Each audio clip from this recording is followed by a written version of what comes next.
말씀 한 절 보시겠습니다. 말씀 마태복음 21장 6절에서 22절 말씀입니다. 마태복음 21장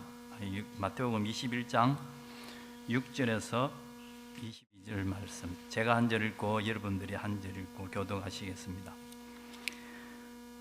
제자들이 가서 예수께서 명하신 대로 하여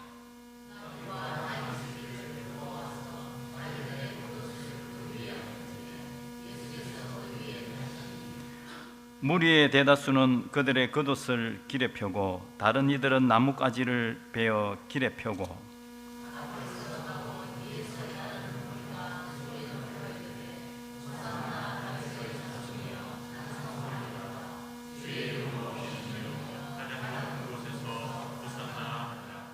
예수께서 예루살렘에 들어가시니 온 성이 소동하여 이르되 이는 누구냐 하거늘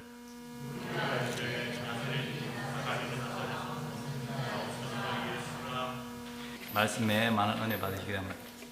할렐루야, 반갑습니다. 우리 약할 때 강함이라라는 바울의 그런 말씀이 있지 않습니까? 우리 유성근 선생님 기도를 들으면서 좀 평상시와는 좀 다르지 않습니까? 어제 이제 박정 목사님이 그러시더라고요. 감기가 아주 심하게 들었다고.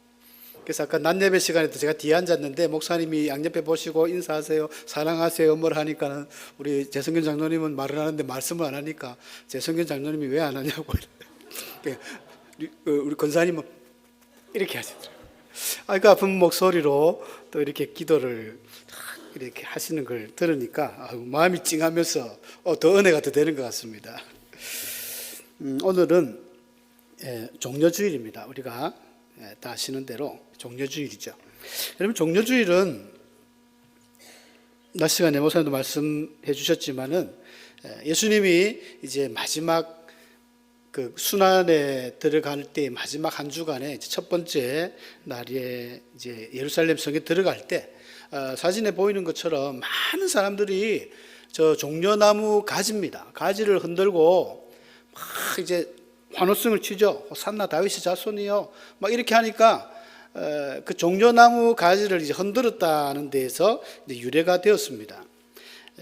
역사적으로는 AD 이제 385년경에 에게리아의 순례집이라는 그 안에 이제 현존하는 최고의 오래된 자료인데 거기에 보면은 이제 예루살렘 입성을 기념하는 축하 행사로 사람들이 계속 이런 걸 흔들면서 갔던 기록이 남아 있습니다. 그래서 종려주일이라는 성경에는 나오지 않지만 우리 교회가 지키는 부활절 한 주 전에 이렇게 종려주일이라고 합니다. 저 사진을 보시면은 우리가 아시겠지만은 예수님이 뭘 타고 계십니까? 예수님께서 나귀를 타고 있습니다. 나귀 새끼를 타고 있는데요. 나귀를 타고 있는데 이것은 지난주 제가 말씀을 한번 드렸습니다만 스가랴서 9장 9절에 이미 예수님 당시보다 한 500년 전에 있는 선지자입니다. 스가랴 선지자가 500년을 뛰어넘은 그 선지자가 미래의 일을 적어놨는데 이게 오늘 보니까 현실에 그대로 이루어집니다. 그래서 예수님께서는 겸손하여서 나귀를 타신다. 나귀의 작은 것 곧 나귀 새끼다. 이 표현이 있습니다. 예수님께서 뭐 말을 타고 올 수도 있고 예루살렘 소는 모르겠습니다. 소를 타고 올 수도 있고 뭐 한데 나귀를 타고 오셨어요. 왜 그러냐? 우리 지난주 성경 보면 읽진 않지만 5절에 보면은 그래 나왔죠. 5절 6절 4절에 나오네요. 선지자의 말씀을 이루기 위함이다. 우리 예수님께서는 항상 어떤 일을 하시면서 의외의 일을 막 행할 때마다 특히 마태복음을 기록한 마태는 모든 것을 구약의 성경을 인용하면서 이는 선지자가 일렀으되 뭐라 하더라. 이는 뭐라 하더라. 항상 구약 성경과 연결을 시켜줘요. 그래서 예수님이 일부러 나귀 새끼를 탑니다. 그 들어오셨어요. 그 들어오는 광경을 보니까 시온에 따라 크게 기뻐하라, 예루살렘에 따라 즐거이 부르라. 온갖 사람들이 왜 저렇게 환호성을 지르면서 막 사람들이 축하를 합니까? 거기다가 다윗의 자손 예수여 막 이렇게 이야기합니다. 여러분, 예수님이 이렇게 나귀 새끼를 타고 오셨다는 것은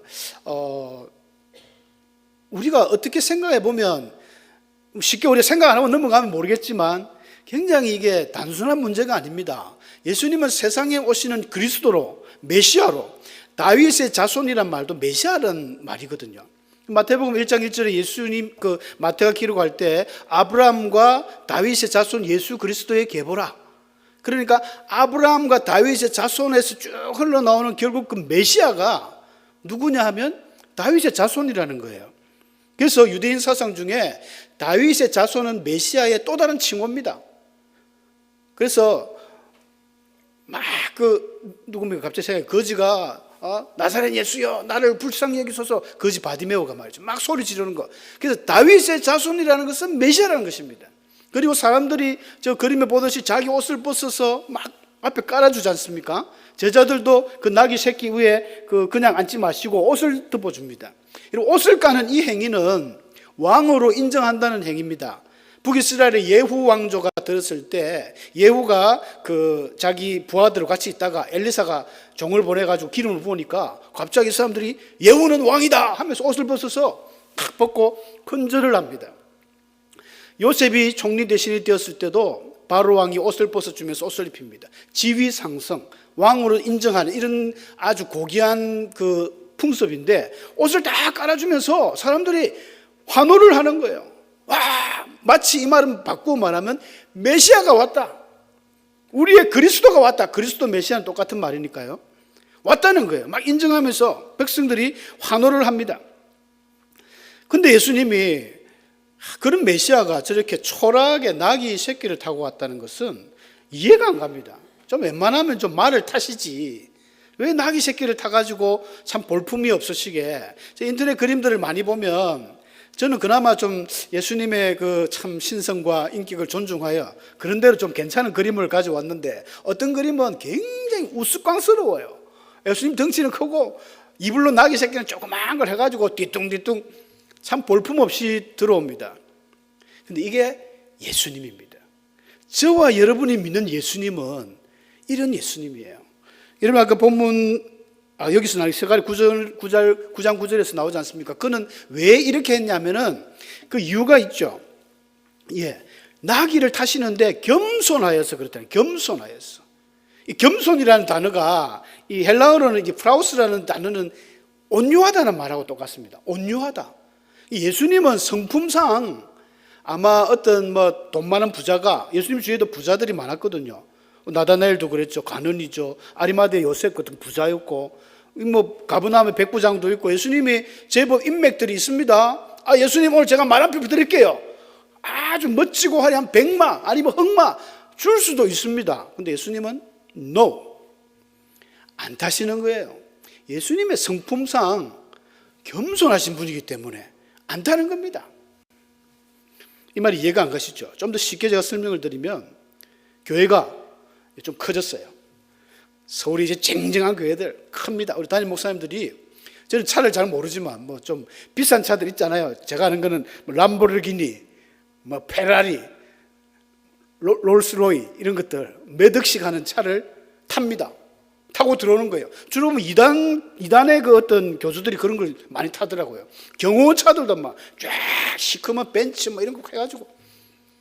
왜냐하면 내가 그 정도 가치가 된다 이거죠, 자기는. 근데 그 큰 교회를 다니면서 아직도 아반떼를 타는 거예요. 산타페를 탑니다. 예수님이 그런 거예요. 그런데 그 차에 누가 타는가가 중요하지 어떤 차를 타냐가 중요하지 않습니다. 그 사람의 진짜 됨됨이는 그 안에 있는 거예요. 보석이 우리가 질그릇 안에 있는 것처럼 진짜 안에 뭐가 들어가 이게 중요하지 않습니까? 예수님은 성품상 이걸 허락을 못하는 거예요. 예수님이 누굽니까? 세리와 죄인의 친구들, 가장 낮은 곳에 있는 친구들, 세상 사람들에게 버림받은 친구들, 그 사람들이 예수님이 품었고 그들과 함께 했고, 예수님은 궁궐에 가지 않았습니다. 항상 주로 가는 데가 나사로 집을 많이 갔죠. 베다니, 그 못 사는 동네. 베다니, 저는 말씀드렸죠. 벳아니, 슬픔의 집입니다. 슬픔의 동네. 주로 이제 요즘 이야기하면 한센인 촌이죠. 나병 환자들 모이는 그 촌에서 늘 주무셨어요. 그래서 마리아하고 친분이 있죠. 마리아하고 친하고 그렇습니다. 늘 세리들하고 지내고 그러니까 바리새인들이 세리의 친구요, 장녀의 친구요, 막 욕을 볼 정도로 우리 예수님께서 그렇게 겸손하다는 말씀, 우리가 참 새겨들어야 될 것 같습니다. 이 군중들은 예수님이 이렇게 들어올 때 많은 사람들이 외쳤습니다. 호산나, 다윗의 자손이여, 다윗의 자손이여. 여러분, 호산나가 이게 무슨 뜻일까요? 호산나.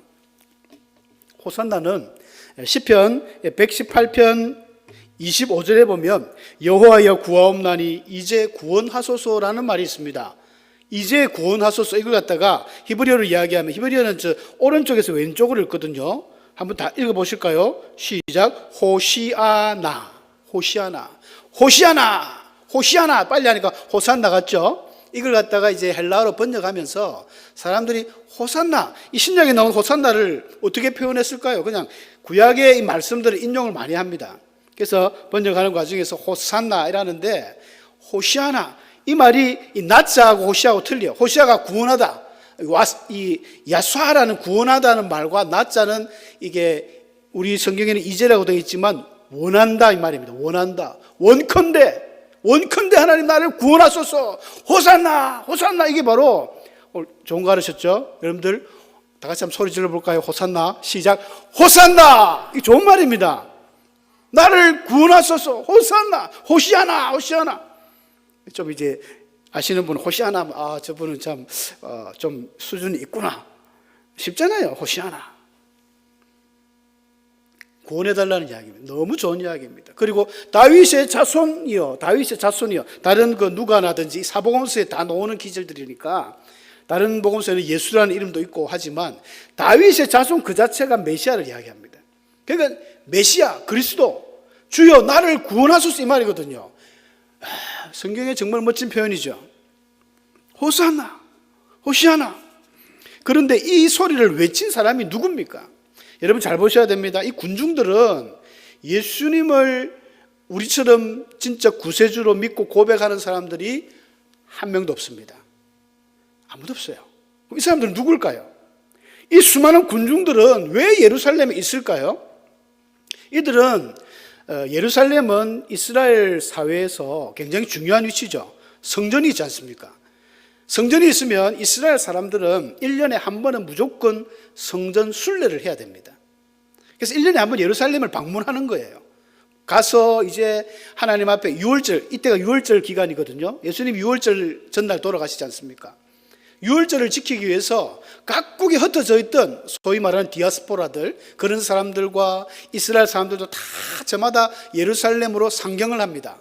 예루살렘은 굉장히 높아요. 한 해발 900m 정도 위치에 높은 데 있기 때문에 산으로 쫙 올라가서 자기들 뭐 약대에 짐을 실어서 가고, 이제 그게 문제가 되니까 그런 거 다 놔두고 성전 앞에서 장사를 했죠. 예수님이 막 요 뒷자리 가면 상을 엎어버리고 내 집은 기도하는 집이지 장사하는 집이 아니다, 이런 많은 문제들이 발생했지만 하여간 1년에 한 번은 가야 됩니다.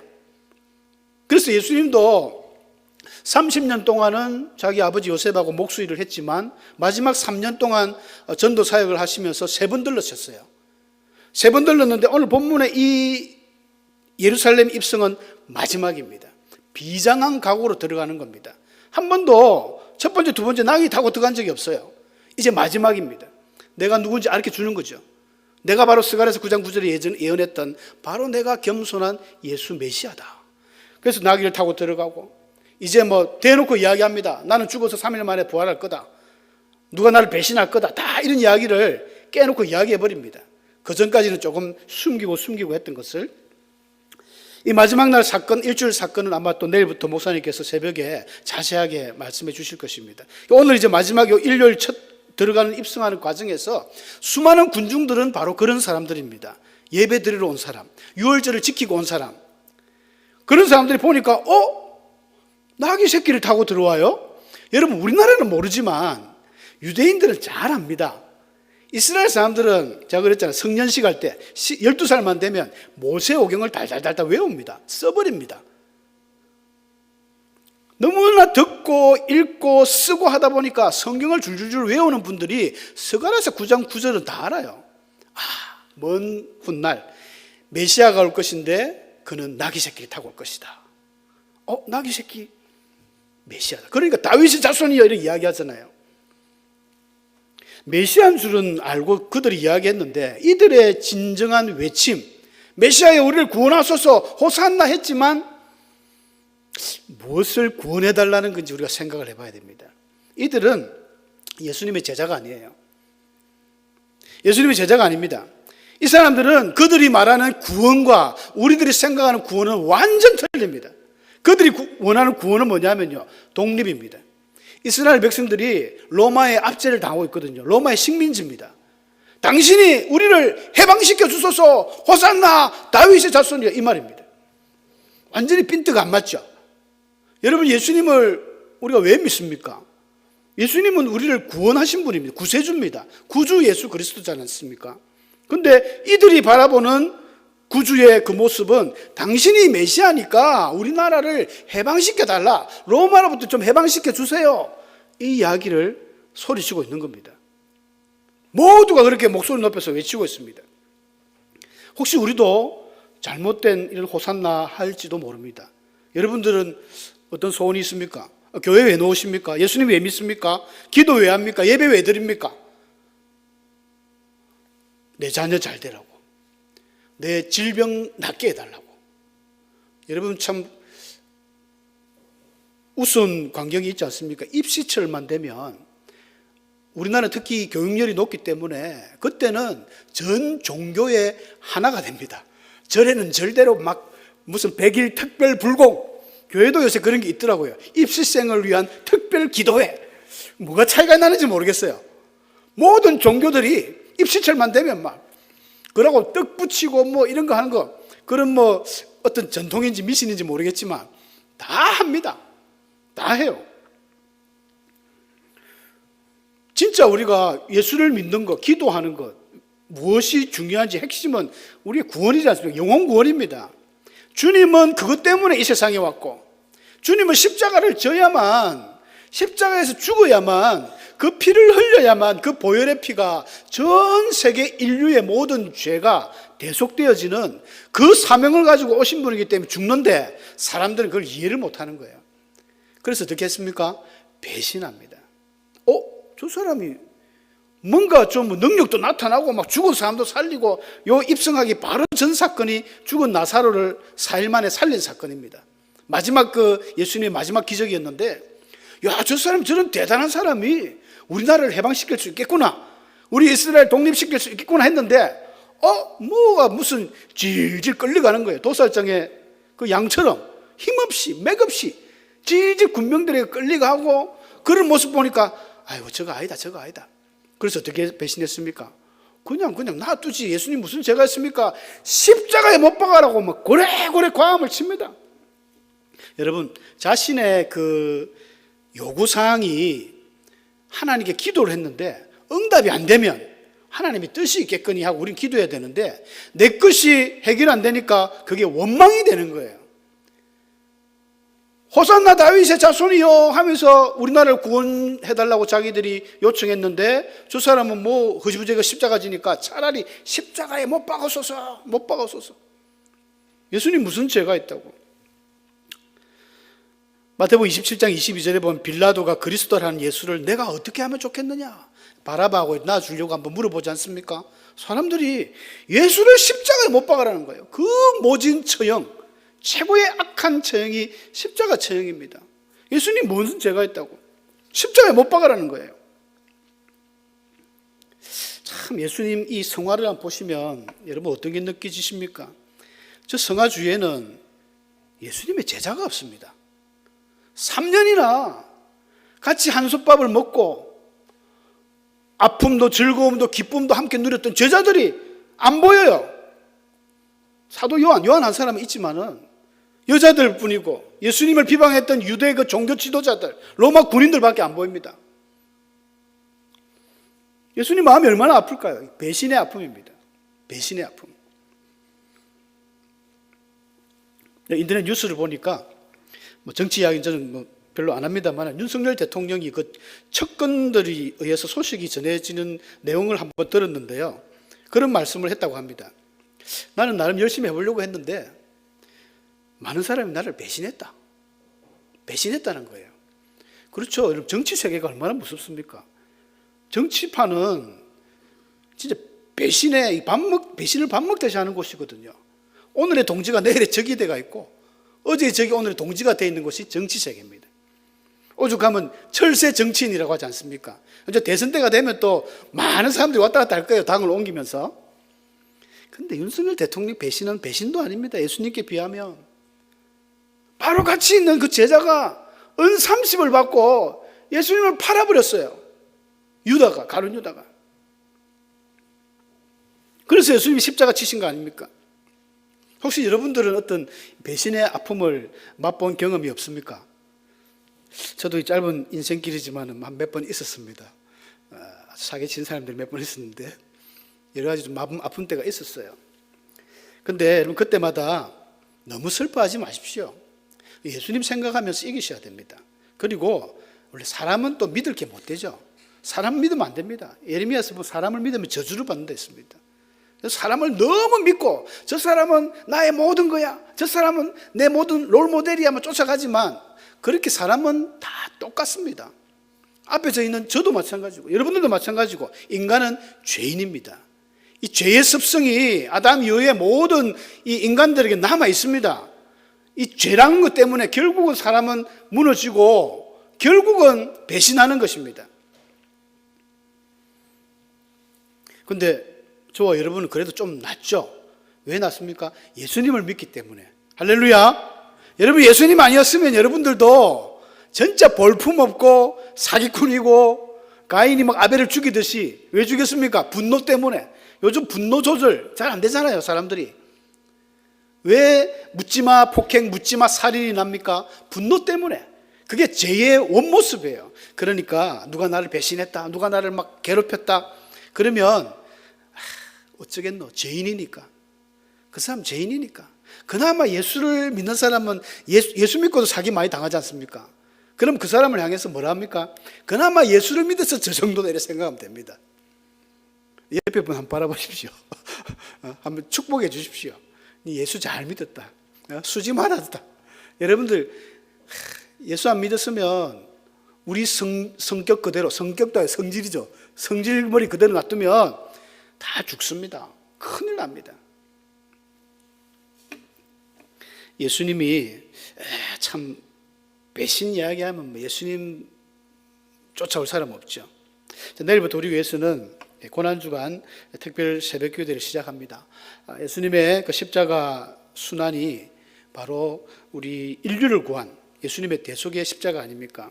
예수님의 그 피 흘리심으로 하나님과 화목이 이루어졌습니다. 원래 하나님과 우리 사이에는 큰 구렁이 있어서 죄인은 하나님께 다가가지 못합니다. 눈꼽만한 죄인이 있어도 죄가 있어도 하나님께 못 갑니다. 근데 그것을 갈 수 있도록 연결해 주신 분이 우리 예수님입니다. 그 십자가입니다. 어마어마한 축복이었죠. 여러분 기독교에서 내가 예수를 믿는 기독교인이라면 이 한 주간 그냥 보내면 안 됩니다. 1년 365일 중에 가장 소중한 시간이 바로 이 시간입니다. 그냥 보통처럼 보내시면 안 돼요. 부활절이 뭡니까? 예수님이 죽었다가 사망 권세를 깨고 이 어마어마한 이 최고의 뉴스가 바로 부활절이거든요. 그 부활절 앞에 예수님이 죽은 십자가, 수많은 군중들은 자신들의 욕망, 자신들의 그걸 원해서 호산나 호산나 외쳤지만 우리는 달라야죠. 예수님 때문에 우리 모든 죄가 용서 안 받고 이제 하나님의 자녀가 되었는데 그 예수님의 십자가 나와 무슨 상관이 있는가? 상관 있죠. 예수님은 우리 한 사람을 위해서, 우리를 위해서 오셨고 핍박받으셨고 고초당하시다가 십자가에서 운명하셨습니다. 그 예수님 우리가 묵상해야 됩니다. 그래서 한 걸음 한 걸음 걸을 때마다 주님이 걸어가셨던 그 피 흘림의 십자가 가셨던 골고다 길을 묵상하시고 그렇게 이 한 주간을 고난 가운데에 예수님과 함께 동행했다면 그런 분들은 오는 부활절 날에는 정말 예수님의 그 사망 깨고 사망 권세를 깨고 부활하신 그 예수님의 기쁨을 맛볼 줄로 믿습니다. 그런 우리 복된 성도들 되시기를 축원합니다.